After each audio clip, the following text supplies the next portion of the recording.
అంటే మోడీ గారు చెప్పిన హైదరాబాద్ లో ఉపన్యాసం సారాంశం ఉమ్, అంతిమంగా అది బాయిల్స్ డౌన్ టు విదేశీ మారక ద్రవ్యాన్ని మనం జాగ్రత్తగా వాడుకోవాలి, అది అడుగంటి పోకుండా చూసుకోవాలి అనేది.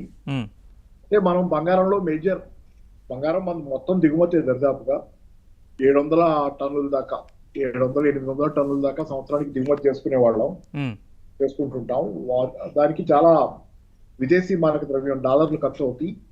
పైగా బంగారం ధర నాకు తెలిసి 2-3 ఏళ్లలో 3 రెట్లు పెరిగింది సుమారుగా. నాకు గుర్తున్నంతలో 2-3 ఏళ్ల క్రితం 47,000 50,000 లోపు పరిధి 10 గ్రాములు, ఇప్పుడు 150 దాటింది, 160 కూడా దాటింది, ఉమ్, 1,60,000 పైన. కాబట్టి ఇంత పెరిగింది కాబట్టి ధర ఎక్కువ విదేశీ మారక ద్రవ్యం దానికి ఖర్చు అవుతుంది అనే దాని మీద ఈరోజు విదేశీ మారక ద్రవ్యాన్ని పొదుపు చేయాలంటే బంగారం దిగుమతులు తగ్గించుకోవాలి. ఉమ్, దానికోసమే హైదరాబాద్ లో ఆయన సూచన కూడా ఏంటంటే బంగారం కొనుగోలు ఒక సంవత్సరం తగ్గించుకోండి అని చెప్పారు. అయితే అప్పటికప్పుడు షేర్ మార్కెట్ లో జ్యువెలరీ కంపెనీల షేర్లు కానీ బంగారానికి సంబంధించి డీల్ చేసే కంపెనీల షేర్లు కానీ పడిపోయింది మొన్న ఆయన ఆ మాట చెప్పిన తర్వాత. ప్రధాని తెల్లవారి బాగా ఉమ్, పత్రం కానీ తర్వాత మళ్ళీ చూస్తే కనుక ఇవాళ బంగారం ధర నిన్న కూడా కొంత పెరిగింది, బంగారం కొద్దిగా. ఇవాళ భారీగా బంగారం సిల్వర్ ధరలు పెరగడం అనేది మనం చూస్తున్నాం. అంటే మోడీ గారి మాటని ఖాతరు చేయటం వాళ్ళు ఉమ్, బంగారం మార్కెట్ లో కానీ సిల్వర్ మార్కెట్ లో కానీ కొనుక్కోవాలనే ఇది ఉండబట్టే, డిమాండ్ ఎక్కువ ఉండబట్టే ధర పెరుగు. ఎందుకు చేయటం లేదనే దగ్గర సరే అంటే మన అవసరం కంటే కూడా హితబోధ నీతిబోధ అనేది పనిచేయాలంటే మన అవసరం కూడా దానికి అనుగుణంగా ఉండాలి. మన అవసరం ఏమైందంటే ఇతరత్ర అన్ని మదుపు మార్గాలు, పెట్టుబడులు పెట్టే మార్గాలు దెబ్బతింటున్నాయి. షేర్ మార్కెట్లు కానీ, రియల్ ఎస్టేట్ కావచ్చు, రియల్ ఎస్టేట్ కావచ్చు, డిపాజిట్ లో పెట్టినా పెద్ద వడ్డీ లేదు, పైగా రూపాయి విలువ పత్రం అవుతుంది.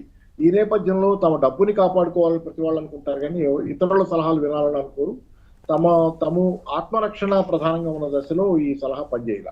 ఉమ్, కాబట్టి ఏంటి ఇప్పుడు ధర పెరుగుతుంది, మోడీ గారు సలహా ఇచ్చారు. వాస్తవానికి ఇది ఇండికేటివ్, అంటే గ్లోబల్ క్రైసిస్ ఒకటి ఉంది. ఎస్, ఎందుకు రిజర్వ్ బ్యాంకే భారీ ఎత్తున కొన్నది నిన్న దాకా. ఇప్పుడు కొంటుందో లేదో నాకు ఐడియా లేదు కానీ ఉమ్, రిజర్వ్ బ్యాంకు ప్రపంచంలోని చాలా కేంద్ర బ్యాంకులు, చైనా కానీ, రష్యా కానీ, గోల్డ్ రిజర్వ్స్ పెంచుకుంటూ వస్తాయి.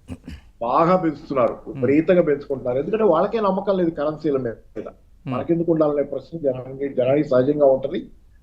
మరింత పెరిగినా కొనాలనే ఆలోచనలోనే ఉన్నారు, ఆత్మరక్షణలో ఉన్నారు. నేను చాలా సందర్భాల్లో చెబుతుంది కూడా ఒకటే, ఈరోజు బంగారం సిల్వర్ అనేది ఇన్వెస్ట్మెంట్ కాదా, ఇన్సూరెన్స్. అది ఉమ్, అది ఎంత పెరుగుద్ది వాళ్ళకు ఉంటే రేపు ఎంత పెరుగుద్ది అనేది కాదు. రేపు బతికి బట్టగట్టాలంటే, ఈ ప్రపంచ ఆర్థిక సంక్షోభంలో బయటపడాలంటే మనం క్షేమంగా మన దగ్గర ఎంతో కొంత బంగారం అవసరాలకు ఉండాలండి. పైగా గతంలో జ్యువెలరీగా కొనేవాళ్ళు. భారతదేశంలో కల్చరల్ గా ఎస్, బంగారానికి ఒక ఇది ఉంది, కానీ ఈరోజు కల్చరల్ గా కంటే కూడా ఇన్వెస్ట్మెంట్ గా పెరుగుతుంది. వాతావరణంలో ఏంటంటే కాయిన్స్ కొనటం కానీ, బిస్కెట్స్ కొనటం కానీ ఇలాంటివి పెరుగుతున్నాయి జ్యువెలరీ కంటే కూడా. అంటే జనాల ఆలోచనలో కూడా ఇది మనకి ఆత్మరక్షణ మార్గం, ఏకైక మార్గం బంగారం అనేది వచ్చిన తర్వాత వినరు. పైగా ఇప్పుడు కస్టమ్స్ డ్యూటీ పెంచారు, చెప్పింది 5% నుంచి 10% పెంచారు. అయితే దానికి అదనంగా 5% ఇంతకు ముందు నుంచి ఉన్నటువంటి agricultural infrastructure and development cess ఉంది, అదొక 5% ఉంది. మొత్తం 15% ఉంది.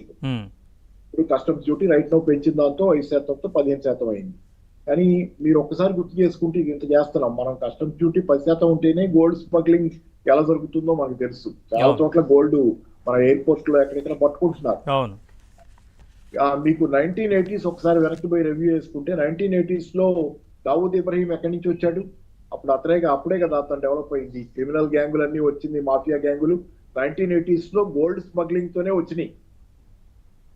గోల్డ్ స్మగ్లింగ్ ఎందుకు జరిగిందంటే అప్పుడు ఇంపోర్ట్ డ్యూటీ ఎక్కువ ఉంది గోల్డ్ మీద. అప్పుడు కూడా ఇంపోర్ట్ డ్యూటీ చాలా ఎక్కువ చేశారు గోల్డ్ మీద. దాంతో స్మగ్లింగ్ పెరిగిపోయి గోల్డ్ మార్కెట్ లో 25-30% దాకా ఈ స్మగుల్డ్ మార్కెటే ఉండేది. దావూద్ ఇబ్రహీం గ్యాంగులు కంట్రోల్ చేసే స్మగుల్ మార్కెట్ ఉండేది. అంటే ఇప్పుడు ఏమవుతుంది, ఇప్పుడు కూడా మళ్ళీ అలాంటి దానికి అవకాశం పెరుగుద్ది. మాఫియాలు, స్మగ్లింగ్ దాని చుట్టూ పెరుగుతాయి. అంతేగాని అసలు గోల్డ్ కొనడం అనేది ఆగుద్దని నేను పూర్తిగా అనుకోవట్లేదు. కొంత కంట్రోల్ చేయగలదు, ధర పెరిగితే ఆటోమేటిక్ గా కంట్రోల్ అవుద్ది. కానీ దానికంటే కూడా ఈ ప్రమాదం కూడా ఉంది, స్మగ్లింగ్ ప్రమాదం. ఎందుకంటే భారతదేశానికి చాలా పెద్ద సీ కోస్ట్ ఉంది.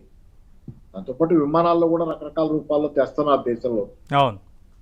సో ఇంత పెద్ద సీ కోస్ట్ ఉన్న ఏ దేశంలో స్మగ్లింగ్ ఎంత అరికట్టగలం అనేది ప్రశ్న. ఇట్లాంటి గ్యాంగులు మళ్ళీ తయారయ్యే అవకాశం. ఎందుకు మనం లిక్కర్ బ్యాన్ లోనే చూస్తాం.